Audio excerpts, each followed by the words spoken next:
Boa tarde a todos. É uma grande alegria estar entre vocês, especialmente porque esse é um grupo que tem que ver diretamente com a missão da igreja. E é muito bom ver tantas pessoas desejosas de se envolver com a missão de Deus. Porque, na verdade, nós somos os privilegiados de fazer parte desse processo, desse movimento, né? E eu fico muito feliz, então, de ver esse fenômeno, tantas pessoas unidas de lugares diferentes para se integrar nessa missão de alcançar o mundo com a mensagem de salvação, as 3 mensagens angélicas que, segundo Ellen White, devem ser realmente o principal objetivo de estarmos aqui neste mundo. E claro que tudo que nós fazemos acaba convergindo, ou deveria convergir, para a proclamação dessa mensagem vital para o planeta Terra. Você deve estar pensando, mas que geração é essa, pré-milenial? Eu sei que você conhece as outras gerações, né? Nós temos ali, pelo menos na classificação brasileira, na norte-americana variam um pouquinho as datas, mas grosso modo é assim: Baby Boomers de 45 a 64, a geração X de 65 a 84, a Y ou Millennial, que é de 85 a 99, e a geração Z de 2000 até hoje. Acho que a maioria aqui, né, pertence a essa geração. Mas a geração da qual eu estou falando agora não é nem a Baby Boomer, nem a geração X, nem Y, nem tampouco a geração Z. É a geração pré-milênio. E eu quero me valer do apóstolo Paulo para fazer uma descrição dessa geração, que possivelmente seja a geração que, quem sabe, poderá ver Cristo voltando nas nuvens, né? Por isso a geração pré-milênio. 2 Timóteo capítulo 3, 2 Timóteo capítulo 3, você sabe que é um capítulo que trata aqui da descrição dos dias finais e dessa geração, exatamente essa geração que estará vivendo por essa ocasião. E ele diz assim, vamos ler aqui dos versos 1 ao 17, eu peço que você leia comigo atentamente, tentando pensar do texto justamente as características dessa geração, talvez pré-milenial.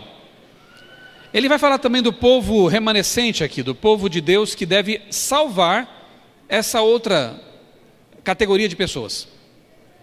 Ele fala de um grupo que tem algumas características, e esse grupo tem a missão de levar a mensagem ao outro grupo que tem outro conjunto de características.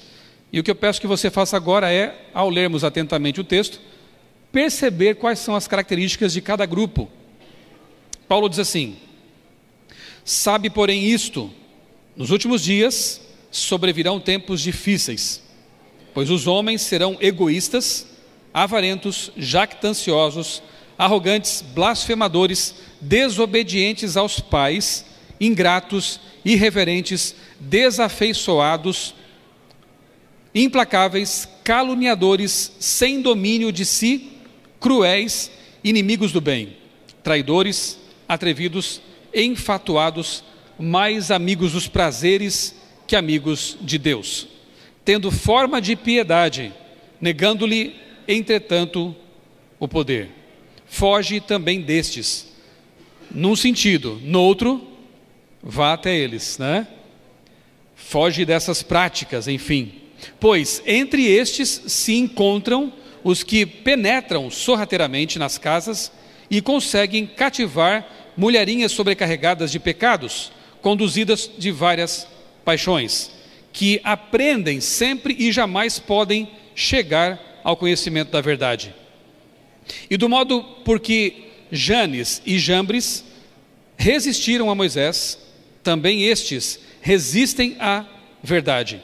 São homens de todo corrompidos na mente, réprobos quanto à fé. Eles, todavia, não irão avante, porque a sua insensatez será a todos evidente, como também aconteceu com a daqueles. Tu, porém, tens seguido de perto o meu ensino, procedimento, propósito, fé, longanimidade, amor, perseverança, as minhas perseguições e os meus sofrimentos, quais me aconteceram em Antioquia, Icônio e Listra, que variadas perseguições tenho suportado. De todas, entretanto, me livrou o Senhor. Ora, todos quantos querem viver piedosamente em Cristo Jesus serão perseguidos. Mas os homens perversos e impostores irão de mal a pior, enganando e sendo enganados. Tu, porém, permanece naquilo que aprendeste e de que foste inteirado, sabendo de quem o aprendeste, e que desde a infância sabes as sagradas letras, que podem tornar-te sábio para a salvação pela fé em Cristo Jesus. Toda a Escritura é inspirada por Deus e útil para o ensino, para a repreensão, para a correção, para a educação na justiça, a fim de que o homem de Deus seja perfeito e perfeitamente habilitado para toda boa obra. Amém. Então, colocando assim, em dois lados, né, as características que estão ali em contraste, não sei se você percebeu também essas aí, né? Mas eu coloquei ali, amantes de si mesmos, avarentos, orgulhosos, blasfemos, mentirosos, traidores, teimosos, hedonistas, aparência de religião, lascivos e relativistas. Evidentemente que nem todo mundo tem todas elas, né? Todas essas características, mas possivelmente algumas dessas realmente descrevam a geração desses tempos, especialmente o relativismo, né? Do outro lado, vemos ali Paulo enaltecendo as boas qualidades que deveria ter um cristão. Seguem a doutrina, têm fé, são longânimos, amorosos, estudiosos da Bíblia, sábios para a salvação, instruídos, dados às boas obras. Em 1 Pedro capítulo 3, verso 15, um verso que eu aprecio demais, ele diz que nós temos que estar preparados para dar a razão da esperança que nós temos e fazer isso com mansidão. Então este grupo de cá tem que estar preparado para dar àquele outro grupo a razão da fé e da esperança que eles têm, e fazer isso com amor, com mansidão. Eu creio que você está aqui, e creio que você que está também nos acompanhando pela internet, tem o mesmo desejo, ser usado por Deus, para com o grupo de cá, alcançar o de lá. Que assim seja, né? Para alcançarmos essas pessoas, temos que conhecer um pouco sobre elas, além do que Paulo diz aqui profeticamente. E alguns dados aí do IBGE, por exemplo, nós ficamos sabendo que no censo aí 2015, que na região sudeste, por exemplo, 93% das pessoas vivem em áreas urbanas. Olha a desproporção em relação com aqueles que vivem em áreas rurais. No Brasil, o número total é de 85%, portanto já faz tempo que o nosso país é um país urbano. Região centro-oeste, ali está também o gráfico, sul, norte, nordeste, 73%, portanto, repito, nós vivemos num país urbano e temos que alcançar essas populações. Outro gráfico aqui, preparado pelo Datafolha, em 2016. Veja a distribuição no que diz respeito à religião dos brasileiros. 50% católicos. Há outras estimativas que apontam mais do que isso, mas enfim. 22% evangélicos pentecostais, 7% evangélicos não pentecostais, 2% kardecistas, 1% ateus, 1% umbandistas, 1% praticantes de candomblé, 2% outras religiões e 14% se declaram sem religião, os desigrejados. Portanto, quais são os 3 maiores grupos religiosos em nosso país? Católicos, pentecostais e os que não têm ou não declaram religião. Esse, basicamente, é o nosso público, né? São pessoas que nós temos que conhecer e para as quais temos que anunciar a mensagem dos 3 anjos, a mensagem da justificação pela fé, da volta de Jesus e por aí vai. Entre os livros que eu gostaria de nessa tarde recomendar a vocês, além deste aqui, a Bíblia Sagrada, obviamente que é o nosso manual por excelência, quero também indicar o livro Ministério para Cidades. O risco de eu estar aqui fazendo a última plenária é que tudo que eu falei ou indicar aqui já tenha sido indicado. Mas se foi, serve de reforço, né? Eu acredito que esse livro deve ser lido juntamente com Vida no Campo, para saber o que você tem que fazer, qual é a sua missão nesse momento, o que Deus está te chamando para fazer. Alguns poderão ser chamados para ir para fora das cidades, ok, se isso vem de Deus, mas muitos, como diz Ellen White neste livro aqui, terão uma missão aqui, nos centros urbanos, até quase o fim, porque há multidões para serem salvas aqui.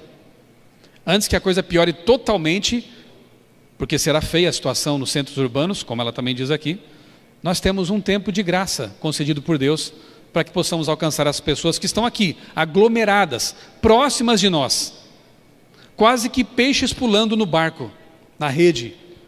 Não precisamos andar muito para encontrar pessoas que estão precisando da salvação, precisando ouvir o que temos a dizer. Ali logo na introdução do livro, há uma citação do manuscrito número 1, em que Ellen White diz assim: as cidades e vilas constituem parte dessa vinha de Deus. Anjos do céu são enviados para cooperar com os esforços dos mensageiros de Deus na terra. Que promessa maravilhosa, né? Os anjos de Deus, que com certeza gostariam de fazer o que nós temos que fazer, e que fariam muito mais rapidamente, eles vêm para cooperar com essa missão que Deus nos confiou. Então, fique com esse verso, com esse texto, né, em mente, guarde-o no coração, toda vez que você for a campo para evangelizar, para trabalhar em favor das pessoas que estão precisando da salvação. Na página 14 desse livro, Ellen White fala de Jesus, obviamente o nosso modelo de missionário, e ela diz por que Jesus escolheu morar em Cafarnaum. Obviamente que ele ficava peregrinando, ele andava por muitos lugares, mas sempre que ele precisava permanecer algum tempo mais em um local, era Cafarnaum. Ali ele tinha o seu local de descanso, de pousada. E ela diz que ele escolheu essa cidade, que era um centro populacional daquela época, justamente pelo potencial evangelístico. Olha lá, localizada junto à estrada principal de Damasco a Jerusalém e ao Egito, bem como para o mar Mediterrâneo. Então ali era possível fazer contato com pessoas de várias nacionalidades até. E uma vez que a mensagem fosse entregue a essas pessoas, elas mesmas seriam potenciais evangelistas nos lugares onde moravam. Então elas levariam essa mensagem adiante, para frente, espalhariam essa mensagem.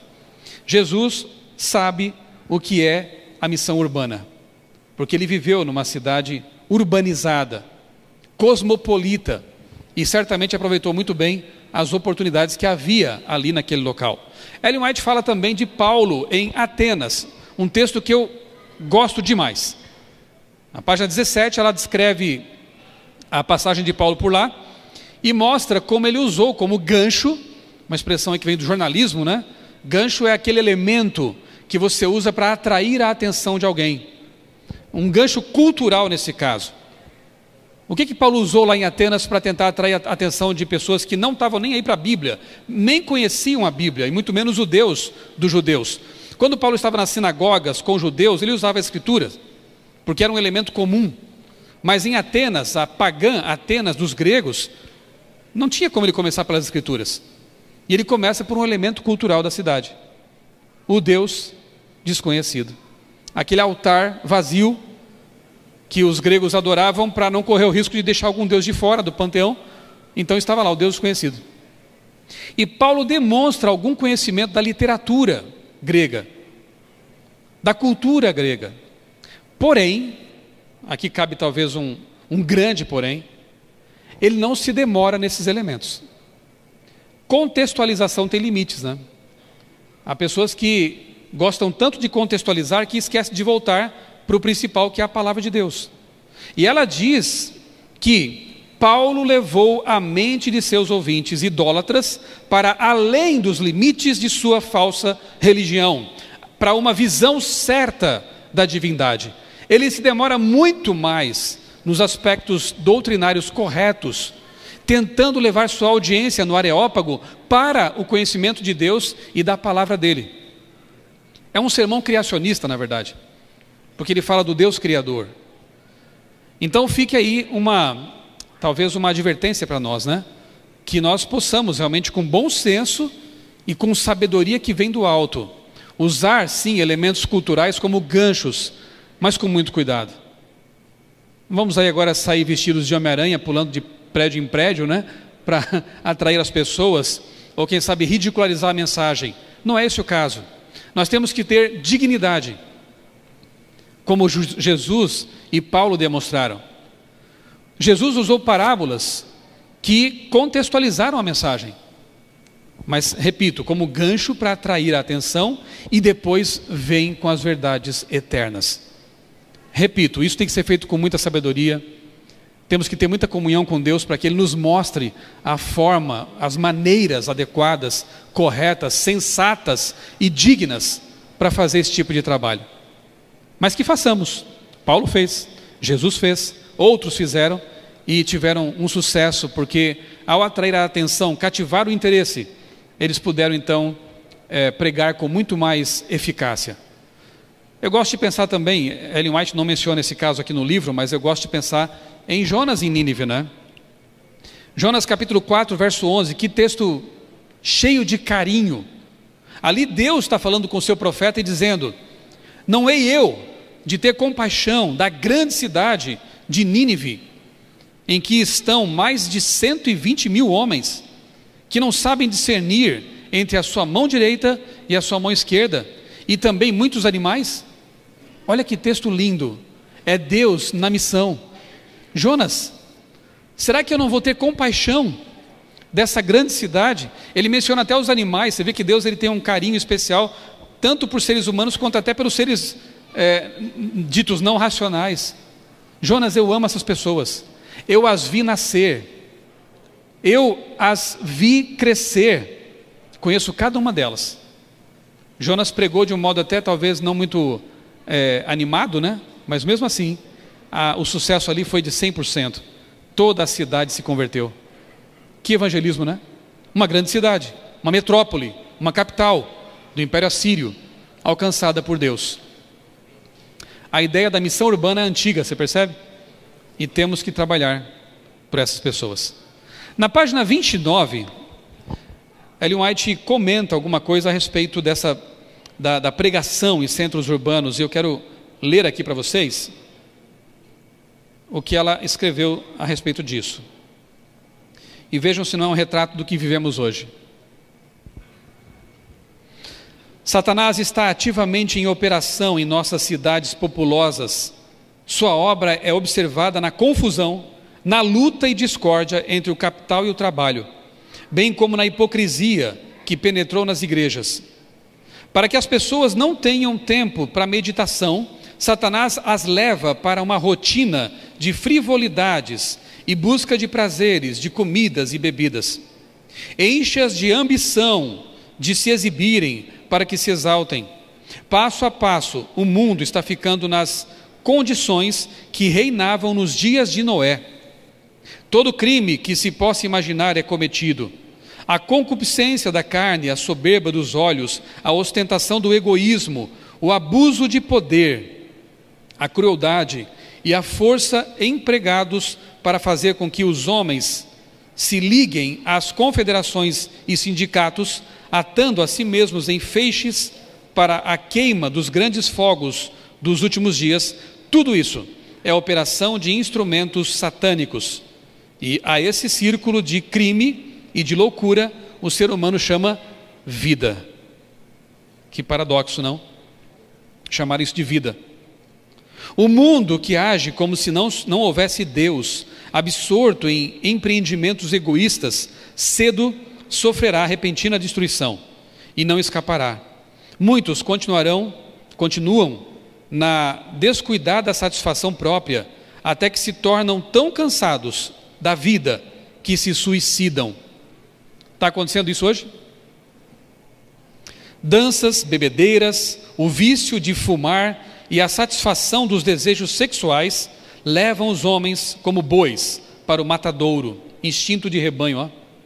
Satanás opera com todos os seus artifícios e com seus enganos para manter os seres humanos marchando como cegos para a frente, até que o Senhor se erga de seu lugar para castigar os habitantes da terra por causa de suas iniquidades, quando a terra exporá seu sangue e não mais enterrará seus mortos. O mundo inteiro parece estar em marcha para a morte. E aí? Vamos ficar assistindo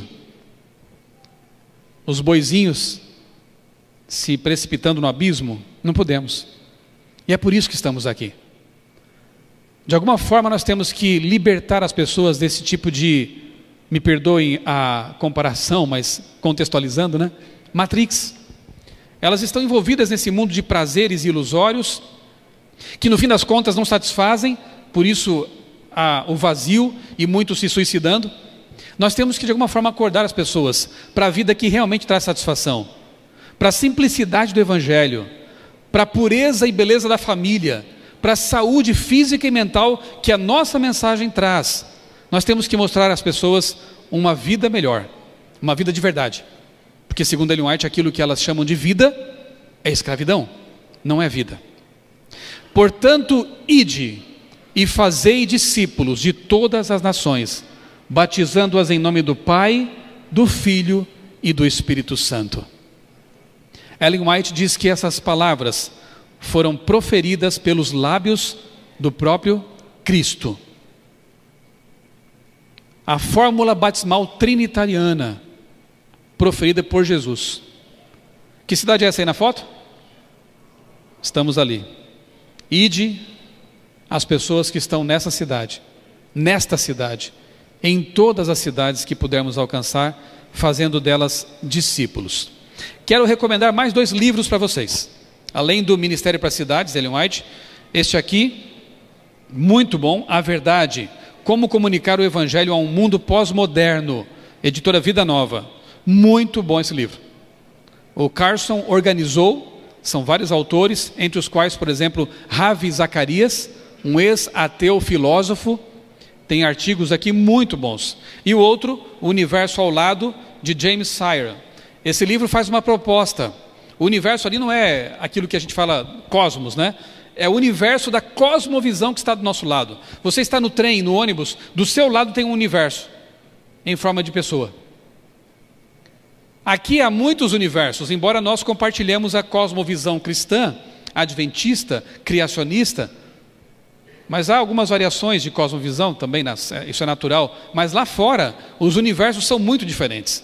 E é por isso que nós temos que estudar a natureza humana, a forma como as pessoas pensam, ter um mínimo de compreensão de tudo isso, da cultura que nos rodeia, para poder alcançar esses universos ao lado, que estão do nosso lado no condomínio, como eu disse, no trem, em vários lugares. Então fica aí como dica de leitura para vocês, esses materiais, especialmente o livro A Verdade, porque o contexto dele também é de missão urbana.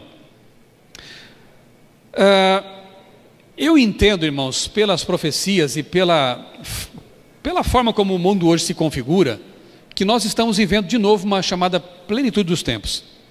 Essa expressão vem lá de Gálatas, quando Paulo disse que Jesus, ele veio, foi enviado por Deus o Pai, na plenitude do tempo.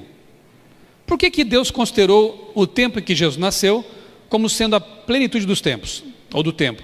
Por alguns motivos, né? Eu quero apresentar 7 motivos para vocês.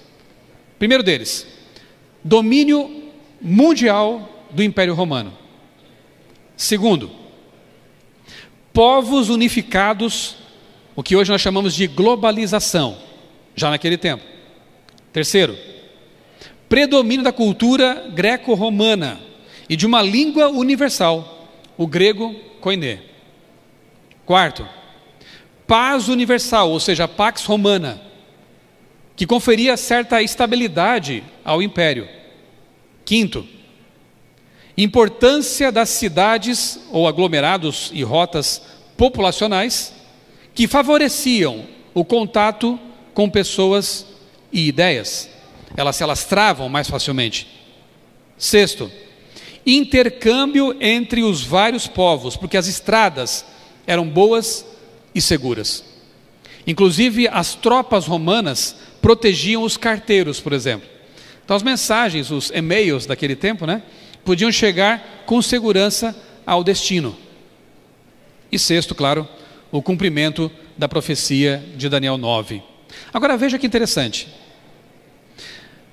Júlio Fontana, no site Cyberteologia, ele apresenta outro motivo que nós podemos considerar talvez como sendo justificando essa plenitude dos tempos e porque Jesus veio nesse momento. Ele disse: a ausência de guerras contribuiu para o cristianismo, contudo, as guerras também influenciaram na prosperidade da nova religião. Olha que interessante, a ausência de guerras, mas também as guerras de alguma forma ajudaram, favoreceram o avanço do cristianismo. Como assim?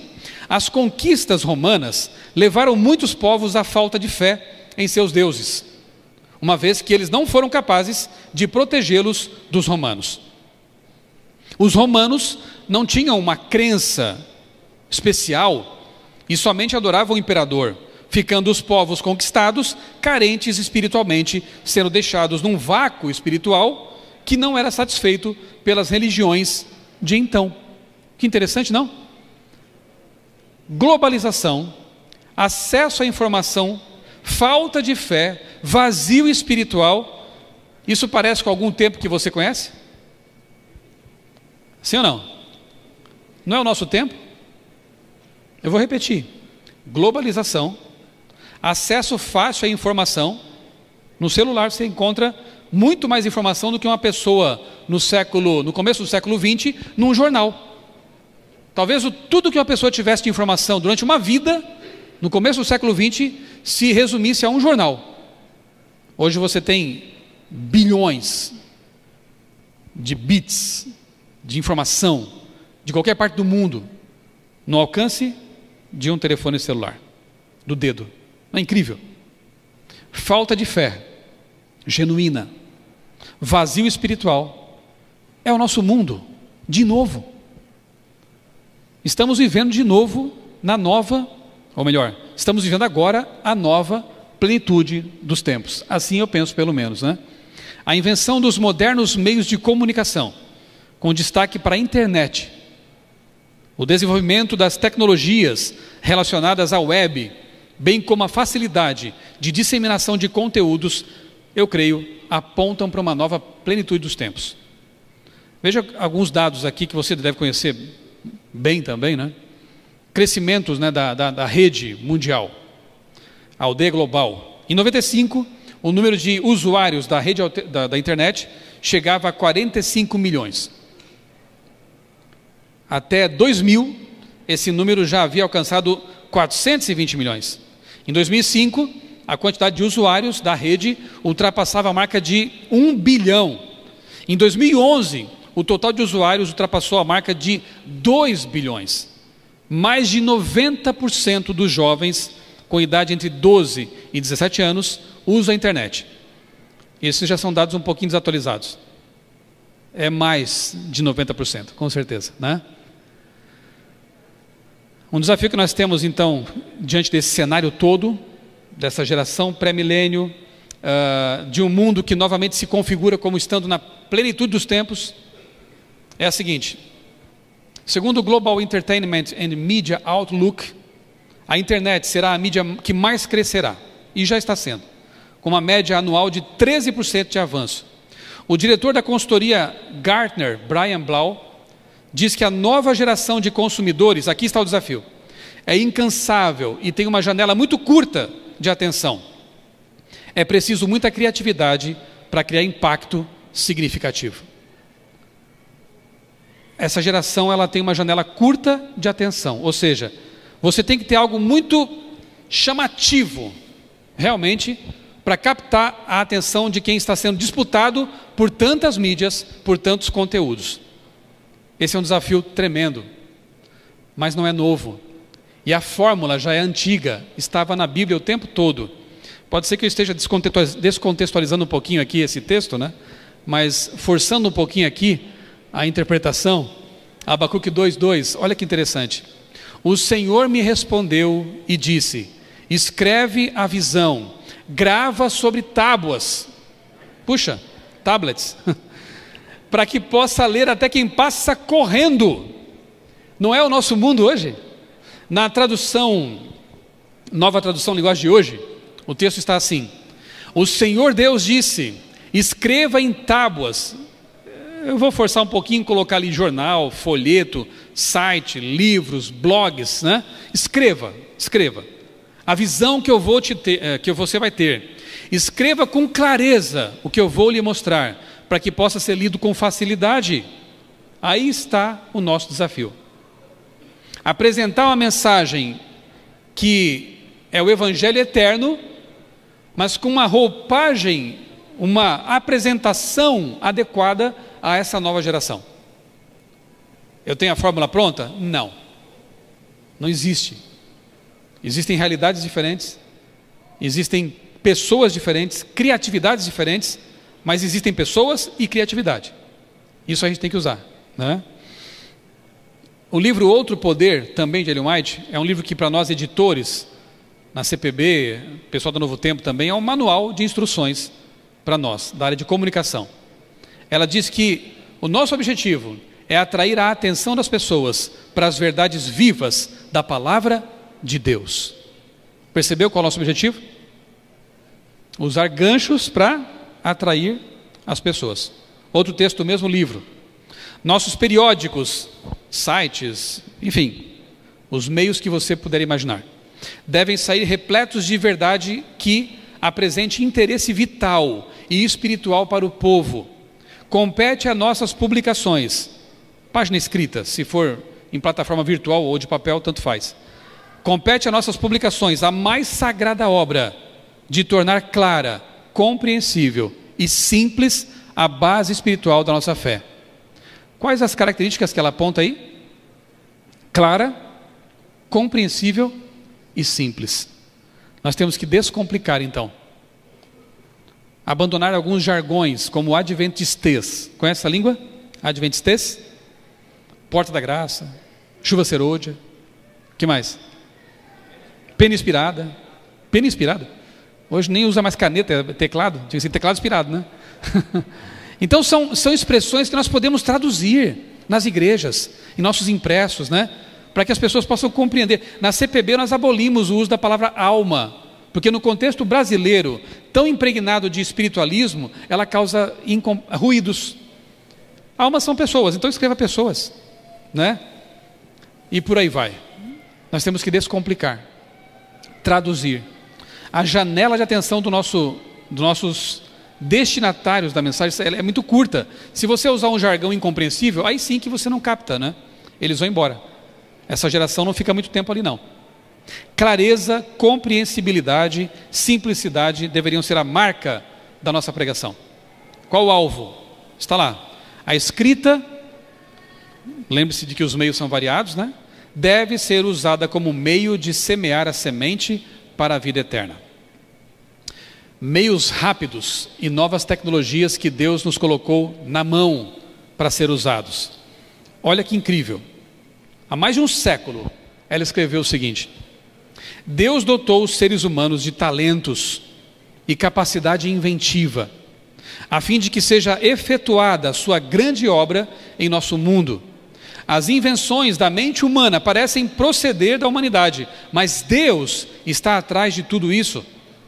Ele fez com que fossem inventados os rápidos meios de comunicação para o grande fim, o grande dia de sua preparação, ou seja, a plenitude dos tempos. A internet nasce num contexto militar, mas você tem dúvida de que foi Deus que permitiu isso? Tem muito lixo lá, mas também tem recursos formidáveis para a pregação do Evangelho. Outro texto. Deus deseja que sigamos métodos novos, ainda não experimentados. E todos quantos estejam relacionados com a obra devem manter ideias novas, pois serão descobertos meios que possam alcançar os corações. Ontem eu assisti uma das palestras aqui do Compassion, e eu fui ver lá o contador. Milhares de pessoas estavam conectadas, mais do que esse auditório aqui. Nesse momento eu não sei quem está assistindo a esta palestra, mas certamente há centenas de pessoas, porque foi bem divulgado. Olha o alcance disso. E essa palestra, como as demais, ficam gravadas no YouTube. Quantos mais vão assistir depois? Isso não é incrível, irmãos? Temos que usar esse recurso mais e mais e mais. Alguns dos métodos usados nesta obra serão diferentes dos que foram postos em prática no passado, mas ninguém, por causa disso, fecha o caminho pela crítica. Eu lembro como algumas pessoas começaram a usar o Twitter, por exemplo, há 10, 12 anos, foram criticados. Hoje a igreja está em peso lá, né? Então, muitas ideias novas acabam criando algum tipo de barreira, de preconceito, mas com o tempo percebe-se que elas são úteis na pregação do Evangelho. Novamente, fica aqui a ênfase, né, de que temos que ter um bom senso, santificado por Deus, para saber o que usar. Conhecem esse logotipo aí? É o logotipo do meu blog criacionismo.com.br. Vou contar um pouquinho da experiência pela qual eu passei a utilizar esses meios virtuais no evangelismo, né? Em 2003, eu percebi que o domínio criacionismo.com.br estava disponível. E eu fiquei assustado, porque pensei, e se um evolucionista ou um inimigo, né, do criacionismo registrasse esse domínio? Eu corri e registrei. Não sabia nem o que ia fazer com ele, mas registrei. Louvado seja Deus por essa ideia que Ele me deu. Em 2005 eu criei um blog experimental, essa era a cara dele. Naquele tempo era bonitinho, hoje é meio brega já, né? Mas era a moda, né? O blogspot e tal. Criei para experimentar, porque eu sabia que tinha alguns jornalistas seculares experimentando essa ferramenta, então, nova. E foi uma experiência interessante. Depois eu rebatizei como criacionismo.com.br e aí vinculei aquele domínio que eu havia registrado e reservado. E começou assim, em 2006, o blog criacionismo.com.br. Depois eu mudei um pouco o visual dele, hoje ele está assim. Em 2006 ainda, eu cadastrei o blog num concurso, e graças a Deus ele foi o vencedor naquele ano, do blogueiros.com, e aí a audiência, né, as visualizações passaram a ser grandes por parte de pessoas de fora da igreja, porque até então ele estava restrito ao público adventista. Mas com esse prêmio aí, ele se abriu a um universo muito maior. E eu fiquei muito contente com isso, com as possibilidades evangelísticas nesse caso, porque eu entendo que o criacionismo, assim como a mensagem de saúde, ele constitui uma cunha para alcançar pessoas intelectualizadas, né? Pessoas secularizadas, uma mensagem com uma roupagem científica. Muito bem. Aí o que aconteceu? A média de acessos, que em 2006 era de 400 por dia, hoje chega a cerca de 3 mil ou até mais acessos diários. É uma mega igreja nas mãos, todos os dias. Eu oro todos os dias a Deus, porque é uma grande responsabilidade de alcançar esse público, né, que é bastante variado. Porque a coisa ficou meio pesada, eu resolvi criar uma equipe para me ajudar com esse trabalho. E aí estão os colaboradores, que são pessoas mais ligadas à área acadêmica, científica, né? Você tem ali biólogos, astrofísico, um pós-graduado em linguística, geólogo e por aí vai, né? Essas pessoas têm me ajudado voluntariamente, grandemente, produzindo textos, que eu depois traduzo, né? Dou uma melhorada para ficar jornalísticos e posto ali no blog quase que diariamente. E assim temos fidelizado um público. Os resultados a gente não tem como dimensionar, né? Mas graças a Deus temos podido alcançar pessoas de outras religiões. Tenho dialogado muitas vezes com ateus, agnósticos, céticos, porque leem coisas, querem depois trocar ideias e assim vai, né? O tempo é que não permite fazer muito mais coisas, né? Que é um trabalho voluntário. Chegou um momento que algumas pessoas se sentiram um pouquinho incomodadas, porque no criacionismo eu tratava de muitos assuntos que não eram só criacionistas, né? Eu falava de profecias, de comportamento, de cultura, e aí eu entendi que eu precisava desmembrar esse blog. Então criei um blog chamado Outra Leitura, e ali eu publico tudo que me vem à cabeça. Vários assuntos, né? É bem variado. E o Criacionismo, então, continuou sendo um blog só para assuntos científicos. Twitter, estou lá desde 2009, uma ferramenta muito ótima, porque essas redes sociais, elas trazem audiência para o blog, os blogs. Ali está o conteúdo, mas as redes, elas atraem para o conteúdo, né? O Facebook é a mesma coisa, tem uma fanpage ali do blog Criacionismo, milhares de seguidores, de inscritos. Toda vez que eu posto uma coisa nos blogs, esse conteúdo automaticamente é replicado nas redes sociais. Redes, até o nome é sugestivo, né? Redes. Nós temos que ser pescadores de pessoas. E a rede hoje, ela é virtual, mas alcança pessoas, né? Criei com um amigo uma tirinha chamada O Cético. E depois eu criei uma outra. Eu desenho e escrevo aquela de cima, e a de baixo eu só escrevo. É um amigo lá da CPB, que é desenhista, que ilustra. Porque tem jovens que gostam muito disso. Eu gostava disso muito na minha adolescência. Então por que não usar o meio para transmitir uma mensagem cristã? Note, eu não estou dizendo aqui que nós temos que usar as mensagens do mundo, mas podemos usar os meios. Eu não preciso usar revistas em quadrinhos da Marvel para pregar por meio delas, mas eu posso usar o meio quadrinho, HQ, para pregar uma mensagem por meio desse meio, ok? Eu posso usar a TV, como temos usado, o rádio, o meio, para transmitir uma mensagem cristã. E essas tirinhas são feitas com esse objetivo.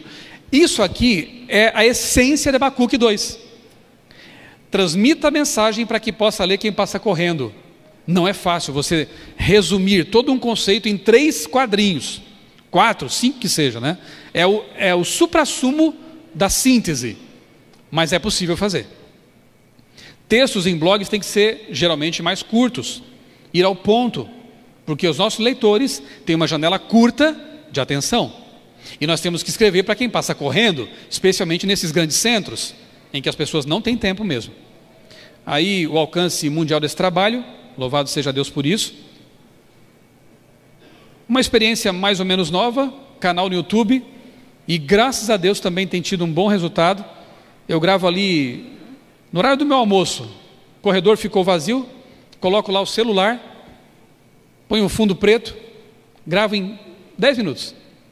Um assunto curto, aproveito um gancho atual, né? Por exemplo, a China elimina robôs que se rebelaram contra o comunismo. Foi uma notícia bem curiosa, bem engraçada que eu vi ali. Aproveitei para deixar uma mensagem. Sempre, obviamente, trago um conceito bíblico para os assuntos que eu abordo, para que possam ver até os que passam correndo.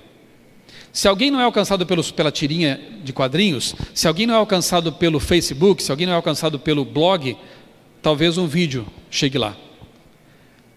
Todas as igrejas têm jovens que têm criatividade, boas ideias. Por que não trazê-los para nós, né? Envolvê-los na missão? Quem sabe criar um canal? Meu talento, meu ministério.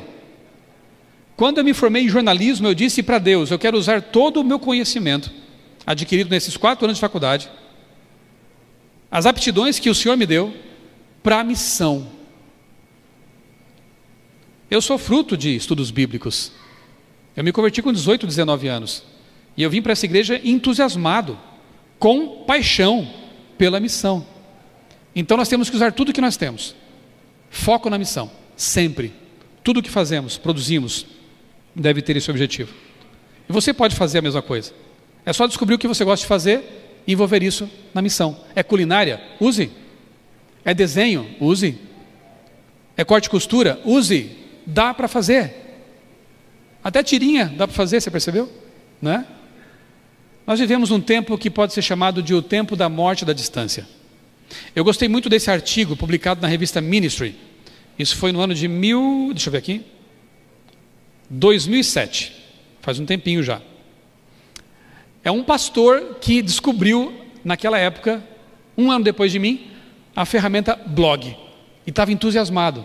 E escreveu na Ministry sobre isso. Olha só. Quando HMS Richards, quem foi o Richards? O que ele fez? Criou o programa Voz da Profecia. E inspirou um brasileiro a fazer o mesmo aqui, com o nome de Como era? Pastor Rabelo, né? Pastor Roberto Rabelo era um discípulo de Richards. Mas olha que interessante o que aconteceu no começo, lá nem tudo são flores, né? Quando Richards iniciou o seu programa de rádio anos atrás, as pessoas tinham uma pequena ideia do que ele estava fazendo. Alguns imaginavam que ele estava desperdiçando tempo e recursos preciosos. Olha só, agourentos predisseram que essa nova forma de pregar o evangelho iria fracassar. Mas veja o que aconteceu. Que revolução a visão de um homem trouxe à pregação do evangelho. Milhões ao redor do mundo compreenderam a mensagem de um Salvador amoroso. Aí o pastor diz assim, Martin Turber: pessoas totalmente desconhecidas começaram a falar comigo, diz ele, por causa do blog, quase como se fosse face a face. Qualquer um pode parar em seu blog e postar comentários sobre suas ideias. Ele pode estar noutra parte, noutra cidade ou em outro continente. Distância não é problema. Blogar, hoje twittar, facebookar, instagramar, sei lá se essas palavras existem. Hoje tudo isso pode ser descrito como a morte da distância. A morte da distância. Estamos ou não estamos numa nova plenitude dos tempos? Eu creio que sim. Como alcançar a geração pré-milênio, que pode ser aquela que vai ver Jesus voltar, usando tudo isso que Deus colocou em nossas mãos, para alcançar as pessoas. O que vos digo aos ouvidos, proclamai sobre os telhados. Mateus 10, 27. Que texto! O que eu disse para você hoje de manhã no seu culto, na sua devoção matinal, aquilo que eu falei para o teu coração, no Reavivados por sua palavra, você tem que jogar para os telhados, para cima, você tem que reverberar isso. Não guarde para você.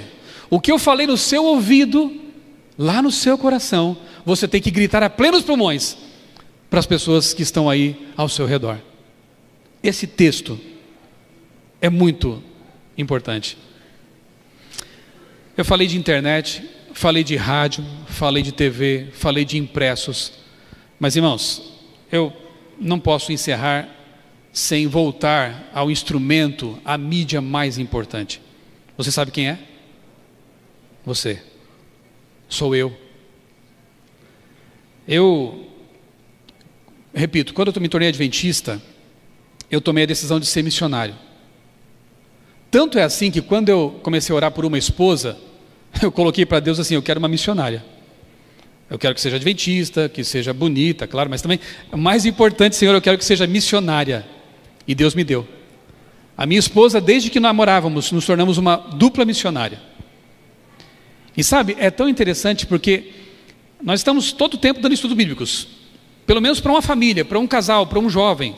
E quando começa a terminar um estudo, a gente começa a ficar já um pouquinho angustiado. Quem será o próximo, né? Nós não podemos parar. E a gente ora a Deus e as pessoas aparecem. Vou contar uma experiência para vocês. Há 2 anos, quando nós voltávamos do Impacto Esperança, tínhamos distribuído os livros lá em Tatuí, com a nossa igreja. Quando voltávamos para casa, aconteceu algo muito interessante. Antes, porém, disso, um casal de jovens havia se mudado para a rua em que nós moramos. Tatuí não é tão grande, né? Estão 100 mil habitantes, tipo Nínive. Já é uma cidadezinha considerável, né? E nós temos que pregar ali também. E quando esse casal se mudou para frente da nossa casa, nós começamos a orar por eles. Um casal de jovens, vieram para cá, não é por acaso. Nós temos que evangelizá-los. Mas como? Um dia minha esposa preparou um pão integral, fomos entregar para eles, não estava em casa. Aí tivemos que comer o pão. E orando por uma oportunidade. No dia do Impacto Esperança, quando voltávamos para casa, aquele jovem me abordou na rua, no portão da minha casa, e perguntou: vocês são adventistas, né? É tão legal ouvir isso, né? Quando alguém fala: você é adventista, né? Você é cristão. Eu falei: sou. Você conhece algum pastor adventista? Aí peraí, vou perguntar um pouquinho mais, né? O que você está precisando? É que eu ganhei um presente lá no meu trabalho. Ele trabalha numa farmácia. Uma pessoa me deu um DVD de um tal de Luiz Gonçalves. Conhece? E eu assisti tudo. Eu estou com muitas dúvidas, especialmente sobre o sábado. Você conhece algum pastor? Eu falei, eu sou pastor, serve? Ele ficou tão feliz e marcamos uma conversa. Naquela mesma semana ele foi à minha casa, ficamos até tarde da noite conversando, marcamos um estudo bíblico, começamos o estudo e, para encurtar a história, a esposa e ele já pediram batismo. Irmãos, não tem coisa mais gostosa, mais maravilhosa do que a gente se envolver na missão. Eu tenho meu blog, eu tenho meu ministério na CPB, eu tenho esses trabalhos que são talvez à distância, mas eu preciso, para mim, para minha esposa, olhar nos olhos. Eu preciso, porque eu sou fruto de estudo bíblico e eu quero transmitir isso às pessoas dessa forma. Eu não conheço maneira mais fantástica de evangelizar e trazer uma pessoa que vai se manter com grandes chances na igreja do que dar estudos bíblicos. Então quero terminar essa palestra motivando vocês ao óbvio. É o óbvio. É o feijão com arroz daquilo que a gente conhece. Dê estudos bíblicos. Você sabe muito em comparação com pessoas que estão aí sem saber o que estão fazendo, achando que estão vivendo, como diz Ellen White. Você conhece a vida, porque a vida é Jesus. Você tem a felicidade, porque Jesus, o fruto do Espírito é a alegria. Você tem tudo. Leve as pessoas. Então eu coloquei assim 4 itens, né, para que a gente tenha sucesso em nossa missão. Primeiro, manter comunhão com Deus. Óbvio, porque ninguém dá o que não tem. Mantenha comunhão com Deus. Leitura da Bíblia diária, oração significativa, devoção pessoal. Segundo, esteja disponível para servir. Senhor, aqui estou. O que tu queres de mim? Aqui estou. Quarto, peça oportunidades, mas tem que ter coragem. Sabe por quê? Porque tem orações que Deus nunca deixa de atender. Quer um exemplo? Senhor, ajuda-me a amar mais a minha esposa. Não, filho, não é o momento ainda. Você acha que essa vai ser a resposta de Deus? Não, filho, eu não vou te conceder isso porque não vai ser bom para você. Amigo, Deus mandou você amar sua esposa. Então, ao orar por isso, você está cumprindo a vontade de Deus. Senhor, coloca alguém no meu caminho hoje, para que eu possa falar de Ti, da grande esperança que está no meu coração. Não, filho, eu não vou atender essa oração porque não vai fazer bem para você, ou então não é o momento ainda. Pare com isso. Orar assim é alinhar a sua vontade com a vontade de Deus, porque Ele disse, vá e pregue o Evangelho. Então, se você quiser ser um missionário, basta você seguir esses conselhos. Ore a Deus e peça que Ele coloque alguém no seu caminho. E aí, aguarde, porque essa oração vai se cumprir. Pode parecer que não, mas eu sou meio tímido assim para contatos pessoais. Eu vou entregar livros, eu vou entregar folhetos, mas nem sempre é o que eu gosto de fazer mais facilmente. Mas eu vou. É aquela coisa, né? Tá com medo? Vai com medo mesmo. E toda vez que eu viajo, eu peço a Deus que coloque alguém no meu caminho e que essa pessoa puxe assunto. E aí eu vou lendo um livro meio provocador, né, no avião lá, deixa a pessoa ver a capa, e funciona, irmãos. Olha que livro interessante. O que é isso? Já aconteceu muitas vezes. E teve uma vez que eu estava indo para Santa Catarina e uma jovem senhora sentou do meu lado. E ela conversando com o comissário, eu percebi que ela era física de partículas, professora da Universidade Federal de Santa Catarina, a mesma em que eu estudei. Eu pensei, agora está fácil. E eu perguntei, você é professora da UFSC? Sou, eu estudei lá também. E aí a conversa foi se estendendo. E naquela época tinham acabado de descobrir o bóson de Higgins, lá no LHC, na Suíça, né? O rastreador de partículas. E eu queria muito conversar sobre isso, e não tinha ninguém para conversar sobre isso. Apareceu a pessoa, uma professora de física de partículas. Aí eu falei, professora, me explica um pouco o que eles descobriram lá no LHC. E a conversa foi se estendendo. E ela feliz, porque também, de certo, não encontra com pessoas assim para conversar sobre isso, né? E depois, com um certo tempo de voo, já eu consegui puxar o assunto para a Bíblia, peguei o endereço dela e enviei livros depois para ela. Infelizmente, o contato se perdeu, mas livros ela tem em casa agora. Deus, Ele dá cada oportunidade para a gente. Ele abre cada porta para a gente. É só você ser sensível. É só você se colocar nas mãos de Deus. Se colocar na missão de Deus. E você será a pessoa mais abençoada por isso. Pregue pelo Twitter, pregue pelos blogs, mas se envolva pessoalmente na missão. Você será outro adventista fazendo isso. Muito obrigado pela oportunidade e que Deus nos encha de compaixão pelos que estão achando que estão vivendo, mas não estão vivendo porque não tem Jesus. Amém.